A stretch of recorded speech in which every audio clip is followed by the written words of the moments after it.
Okay, let's look at the type of devices that are out there on networks, the things that help us organize and split things up.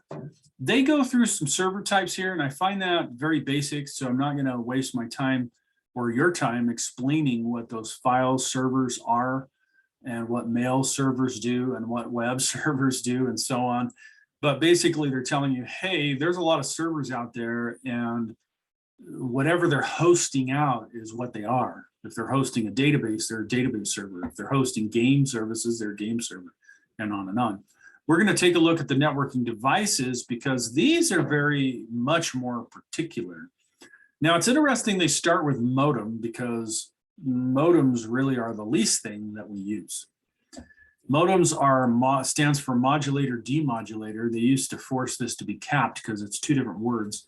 And the idea is that it would take a signal coming from your computer and modulate that into what it needed to be modulated for the network line. At the other end, you'd have a modem like it, and it would demodulate it and bring it into what it needs to do. So it's basically like a wavelength data converter is what I would think of it as. That what's happening in your computer is not compatible with what's happening on network. So you need some kind of device to convert that. To take that further, what's happening on your network is not the same as what's happening on a cable modem network or a fiber optic network. They can be different. So sometimes you need modems to make that translation. So if you're using the cable company, for instance, you use a cable modem. I use fiber optics at my house, and actually it does not use a modem for that because in my particular instance, the fiber optic is using the same kind of technology. So let's move on to the bigger stuff. Actually, let's take a look at access point. It's like, who made this, right? Shouldn't the access point A be at the top? It's definitely not listed in order of importance. I'm telling you that. The switch would be first, and then the router would come after that, and then the firewall, and then the access point, and then finally the modem at the bottom. So I'm going to jump to the access point and talk about what that does. Basically, you have at your house this thing that we call a wireless router. That's the way they term it. But the actual thing is, this box is a access point, a router, a switch, at least those three, if not also a modem, depending on what you're doing. So an access point or an AP is basically that box that connects you to the Wi-Fi. So you're sitting over there with your phone or your notebook and you're typing away and you're connected to the Wi-Fi that connects you to the internet. Well, the Wi-Fi portion of that is being handled by something known as an access point. It's a way for you to access the regular network through your wireless technology. All right, so now let's move on to a switch. Now, a switch is basically the person at the party that connects everybody together. The switch is a communications enabler. A switch just wants to connect everything together. That's its whole goal. So when you plug two things into it, the switch will help those two things talk to each other. It'll say, oh yeah, I know where that is, and I know where that is, and here, let me transfer that data for you. That's what a switch does. So internally in a LAN, everybody has a switch. So even at your house, right, you have we call a wireless router. There's ports on the back of that, and those ports are switchboards. If you plug into those, it means that you're all part of the same network. You see a switch, you see a bunch of wires plugged into it, you have pretty good odds stating that, hey, these are all connected together, because that's the point of a switch. The point of a switch is to bring everything together. It's an internal connecting thing. It is not something that you use on the internet. So if we took you over to AT&T and we said, hey, AT&T, show us how we connect Phoenix to Salt Lake City and to LA. And yeah, okay, we'll show you. None of those devices are switches, because switches are used in a LAN internally to connect all those devices, any device. They just let the communication happen and talk. A router is something that divides networks. So a router's job is to send information from their network to another network, if that's what's supposed to happen. And so we kind of drop the switch name when we talk about wireless routers. And some people think that it's routing traffic between the wireless network and the physical network. No, actually, the access point that's doing that is behaving like a switch. It's much more like a switch. The router portion is you talking to some website, and you have to go through these routers to make that happen. Routers' jobs are not to be the life of the party. The router's job is only to allow a signal to get to the next hop or the next connection if it knows what it's doing. So for instance, if somebody's trying to hack your network, the router is a first line of defense, because it's going to look at this information coming in and going, that's crap, and just dump it. A switch will actually try to figure out where that should go. And if it doesn't know where to go, it'll ask everybody, hey, where does this go? The router does not do that. The router goes, I don't got nothing for that. And it just throws it away. So again, you see a router and you go, oh, that's connecting to another network. That's connecting to this other network. Switches, all one network. Router connecting to different networks. And so that's what switches and routers do. That's what access points do. Now let's take a look at a firewall. A firewall basically is a router, but it's really designed to look at a lot more stuff. And so you actually have two different kinds of firewalls, one that's a network-based firewall, which is what I'm describing, and one that's a host-based firewall, or one that's on your computer. And you need both of them. And generally what's happening is a firewall is looking at information at a much higher level on the network and saying, oh, you can't do this and you can do that, and applying all these different rules to make sure that you're not getting hacked. It's looking at a lot more detailed information. So firewall checks each bit of data called a packet that tries to come in and looks at what's happening in this, and let's see if this is safe or not. Now that's a very general way of looking at it. You're obviously going to go, well, why do we get hacked then? That sounds like it should stop everything. Well, in networking, we get into detail on what firewalls do. So, and the home router is basically as I already described. All right. Now, I've already mentioned some of this. The RJ45, that's the plug for Ethernet computers. And that's what it refers to, is a registered jack, the size of the jack, the fact that it's got 4 pairs, or in other words, 8 lines. This RJ11 is old school. That's what you plug telephone stuff into, and DSL still uses it. So if you see a smaller port, you'll realize, oh, that's a modem, or that's for a DSL modem. Bluetooth, that uses the same kind of radio frequency that your wireless network does, but it's just short range to connect a mouse, connect a headset, that kind of stuff. Radio frequency ID, RFID, is really, really cool, and it's being used a lot. RFID, wow, I can get into this, all sorts of stuff, but RFID has little chips on it, and they're powered by the radio signal. So when the radio signal hits those chips, the power kicks on, and then they tell whatever device is asking what they are. So there's 2 types, passive, which does not require power, and active, which does. Passive tags have embedded labels or stickers used for tracking and manufacturing and shipping. And that's what we see a lot. Like, you try to walk out of Walmart, but you didn't have that thing deactivated. That thing deactivated is an RFID tag. Otherwise, it'll kick on and say, hey, wait a minute. You can set up that powered RFID, and that's really where we're heading, so that once this technology gets cheap enough, right, you can place these RFID labels in products, you can put them in clothing, you can stitch it right into clothing, and then you can monitor the participants in a race. In this sense, I think where we're going to see it first is not in races, but we're going to see it at Walmart and such, and they'll just, the milk jug will have an RFID tag in it. You won't be able to get it out. The nice thing, and why I think we'll see it, is because when you take your whole cart, you can just bag it all yourself. And then as you roll through those 2 stand-ups, it will light up all those tags and go, oh, they got milk, they got bread, they got boom, boom, boom, boom, boom, boom, boom, lights them all up, and it knows everything that you're buying without you having to swipe anything. You just push it through, and then there's your bill. We love things when they're easy, and we will do that. Of course, there is a bad thing about that. For instance, if somebody stitched that in your clothing, will they turn it off? Or the next time you come into Walmart, will it turn that on?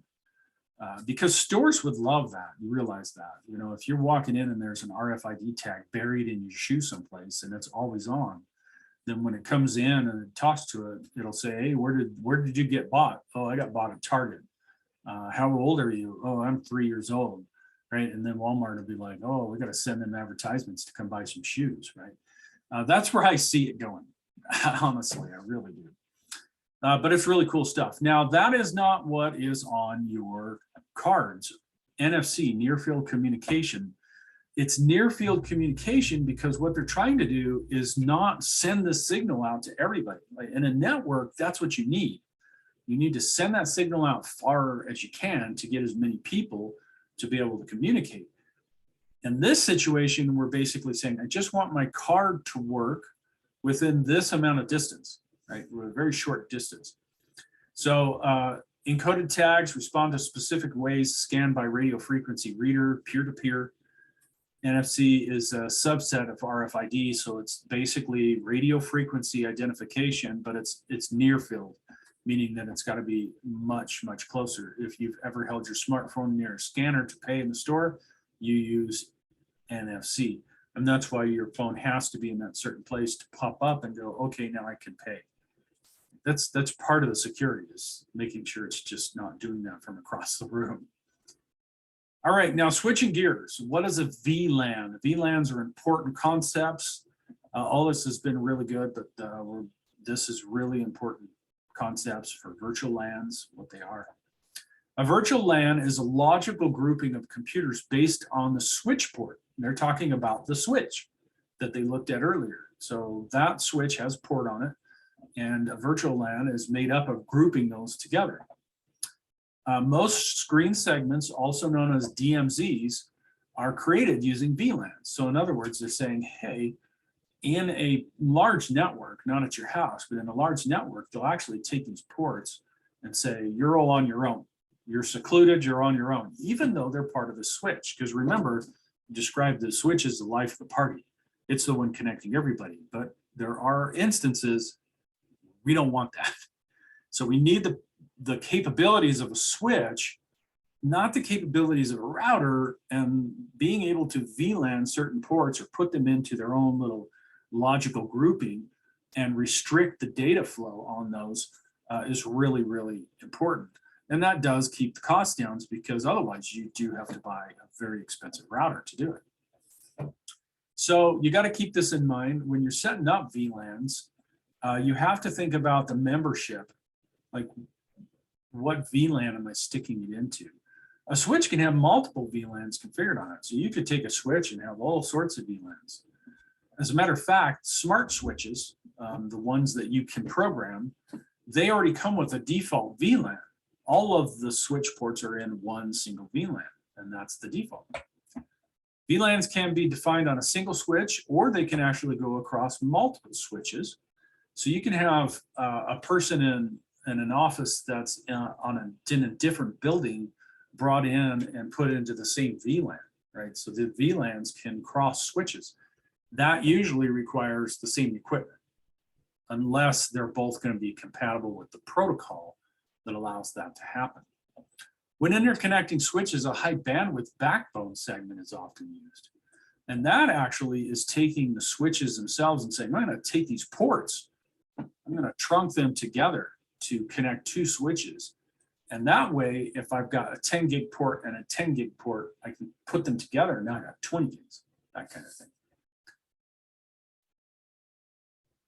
And a typical configuration with multiple VLANs, workstations in one VLAN cannot communicate with workstations in another.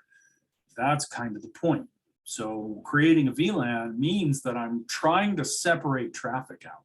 I'm trying to not allow them to talk together. Otherwise, why am I doing the VLAN? But you can enable inter-VLAN communications if it's a layer 3 switch, and they're telling you all sorts of stuff that at this point, just try to get it in your head. You have to start someplace. That's what I tell people. There's so much information that they can't describe something without leading to something that's a really big, huge topic and got a lot of stuff in it. Like I could sit here and now start describing the layers to you, but we don't want to do that yet. You don't need to memorize that yet. So just try to memorize that, hey, you can make VLANs talk to each other, but you got to have a special device that will be a router or a layer 3 switch. And then if we have those, one of those, then we're good to go. So within different, well, I should say within Ethernet, you have different domains called broadcast domains. And really what that means is that computers that can talk to each other. Again, switches enable communications. And so if a computer's like, hey, I need to talk to a printer, but I don't know what number it is, right? That will get broadcast to everybody within that domain. And then the printer, that's that number, will say, oh, that's me. And the switch passes that along. Well, that happens on Ethernet, which is mainly what we use. And that's known as a broadcast domain. So they're telling you that if you use multiple VLANs, you can create different broadcast domains within them. And that's one of the reasons that they'll create VLANs. They may have no need to separate out a network that's got 500 people on it. And they just don't really have, well, we'll say 200 people on it. That's better. That's a better way to look at it. So it's got 200 devices on this network and they have no need to separate it. It's all students or whatever. And so what they'll do is separate them into VLANs because maybe there's too much broadcast traffic happening. The main thing here is, you know, I tried to go through that, and the main thing is that really understand the basics of VLANs and what you can and can't do, even if you're not quite sure of what are they describing here, because they really are not giving you a total picture of what's going on. They're just trying to get you started so that later it'll be easier. A screen subnet, or a DMZ, is a segment of the network that sits between a private network and an untrusted network, such as the internet. So these screen subnets are often used, or they are called DMZs, because you have certain products, certain technologies that you need others outside the organization to be able to get to, and you don't want them getting into your network. And so you set that outside in this demilitarized zone or the screen subnet, and then you screen it, that's why they call it that, so that only whatever it is that needs to be gotten to is gotten to. And that's a huge topic to really go after. But basically what I'm saying is that you stick an email server out there because it needs to be accessible on the internet. But only email needs to be accessible. So you screen it to the point that only email is ever received or sent. And that's what that's describing. A firewall will allow traffic that originates in a secured internal network into the screen subnet through the internet connection. But traffic that originates on the screen subnet, low security area, or the internet, no security area, should not be allowed into the high access areas. So in other words, in my email example, that email is for the internet. That is not for the business inside, because we don't want that traffic coming in, because that's a loophole, right? That's basically like in the movies, let's go in through the tunnel and we'll get into the building because nobody thought about the tunnel. That's always the case there. Because ScreenNet subnets can be challenging to access for management and administrative tasks, a server or a jump box can be implemented to provide a tightly controlled access method. In other words, how do I get on that box securely when it's sitting out there? And I don't want that information coming in. And so they will tightly administer a jump box, which sounds cool, which is basically a server that's only allowed to do certain things. All this feeds into the security class. If you got questions, please ask. I will dig into this as far as you want me to dig into it. I'll dig into any topic that you want me to dig into here. I just don't want to dig in for everybody. And once again, just say, you know, memorize exactly what these definitions are, because it will help you later. It really will. All right.